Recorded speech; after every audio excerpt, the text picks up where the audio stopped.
Hello and welcome to the next installment of our weekly 10-minute-ish training. Now, in this one, I wanted to speak into something that comes up in almost all of our masterclasses and conversations and workshop rooms. So basically, it's a universal thing. And it really is quite prevalent when we are working with women who are very clever.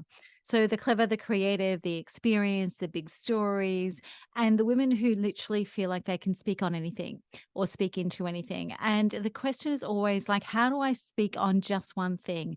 And sometimes it's not even that clear as a question. It's like, I've got all these things I can speak on. I don't even know where to start. Like, how do I speak on all the things? And so here's where we're going to start. Number one is you don't speak on all the things all the time. So, what I want to really bring home to you before I show you the process that we actually walk people through to get really clear on one message is that when we speak, every time we speak, it shouldn't be all the things. So when we do a keynote, even though it's 45 to 60 minutes, one of the first things we have to teach our people is that the keynote is the best of you, not all of you.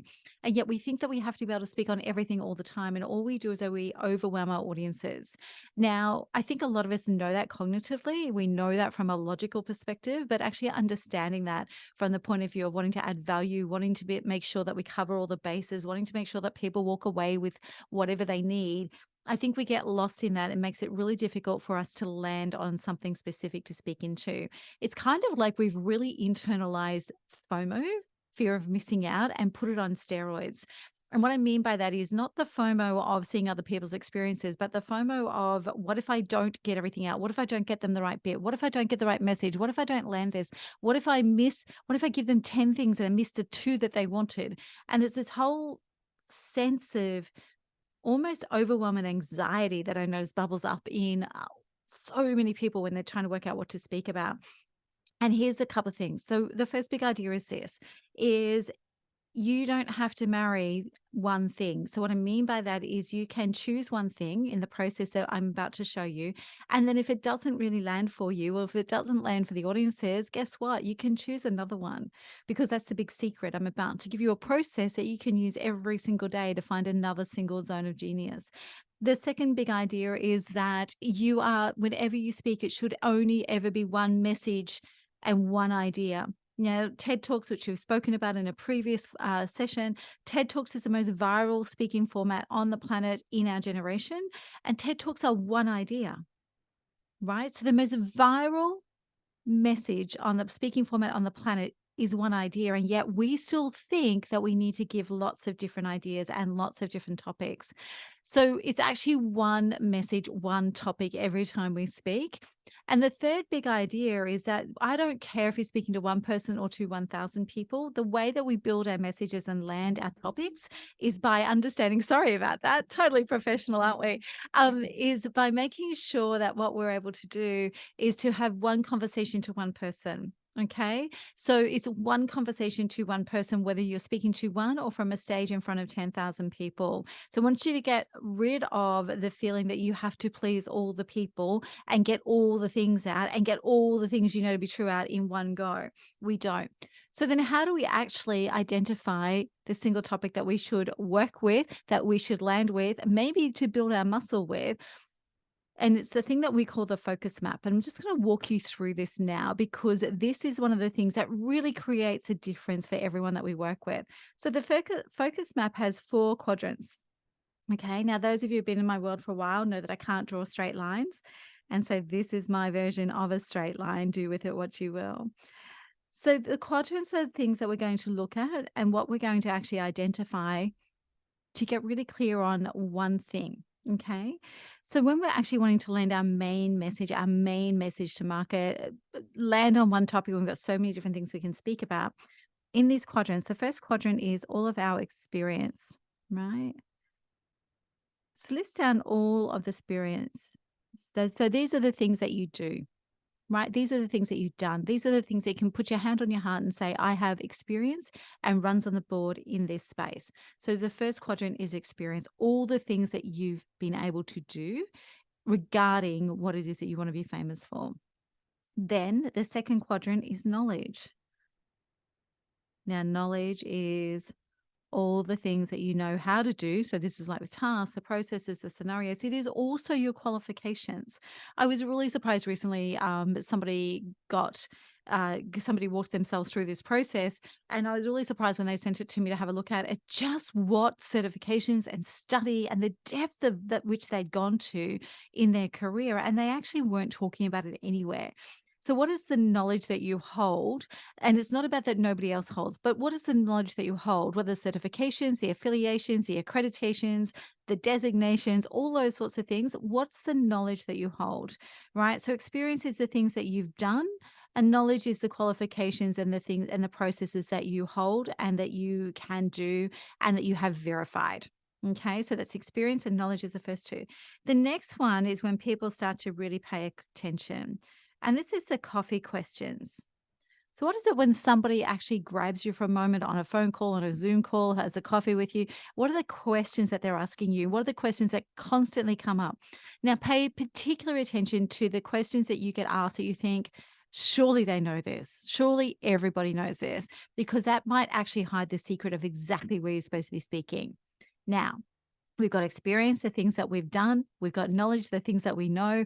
We've got coffee questions, the questions that other people seek us out to answer. And the last one is the most important one. And this is, what would you fight for? And this can be really surprising because, for example, somebody came into one of our workshops once, really, really strong business an accountant helping other accountants to grow their practice, really, really strong, formidable foundations in that.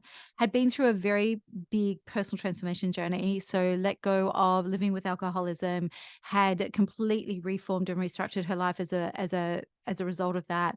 Had come out the other side, had lost weight, had gained relationship, had gained self-love, all of the things that we see in a big transformation story, and came into our rooms actually wanting to pivot into that space and to do it through creating a keynote. Now, what was really interesting is in the process that we did over the period of our first part of our sessions together, was she realized that she wasn't going to fight for her transformation journey, but damn straight she was going to fight for accountants to actually have profitable businesses that they weren't held ransom to. So even though it was a beautiful idea and she had experienced it, was deep lived experience, she had gone and got some knowledge around it, and people were always asking her questions about it. It wasn't what she would fight for. Now, when we're looking for the topic that you should speak on, we're actually looking for what I call vibrational resonance. So I'm looking for your voice to drop to a place where I can feel the resonance. I can feel it. And if it's not something you'd fight for, then I'm not going to feel you. No matter how many things are in here, no matter how many things are sitting in here, no matter how many times people sit down and ask you questions about it, if there's no fight for in it, I'm not going to feel that resonance and I'm not going to feel you. Okay. So no matter how sexy your presentation, your speech is, it's not going to land. And so, yeah, and so it doesn't have to be big purpose and mission driven. It might just be, I'm going to fight for mothers to get another hour in their day. I'm going to fight for women to be able to have a place at the boardroom table. I want to fight for people to let go of traditional therapies and embrace holistic therapy. I don't care what it is, just something you would fight for. And one of the qualifiers I put around this is, if someone told you that you could never speak on this ever again, would you fight for it? Right? Does it mean enough for you that you would fight for it? Okay. So we've got all of these boxes filled in, right? And sometimes you might have more than one thing that we're going to fight for, especially if we're really social justice driven, right? At heart. So then what happens after this, right? Well, what we want is, ideally we want something in each one of these that cross over. And in the middle bit here, we end up with the thing, the one thing that crosses across all the quadrants. That's the ideal, right? So the one thing that shows up as a common element across all four, if you've got that, don't look any further, just go there, right? And it's going to take a while to see whether this lands. And as I said, you also don't have to marry it. So if you actually get into it, you decide this is not really it, come back to the process, right?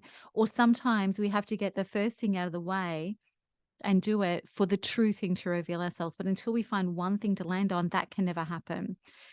So the ideal is that we've got 4 things, elements that cross over all 4 quadrants, and that is the thing in the middle, and that becomes our focus and our topic, our key not our key message to market necessary, but definitely our key topic and our key theme.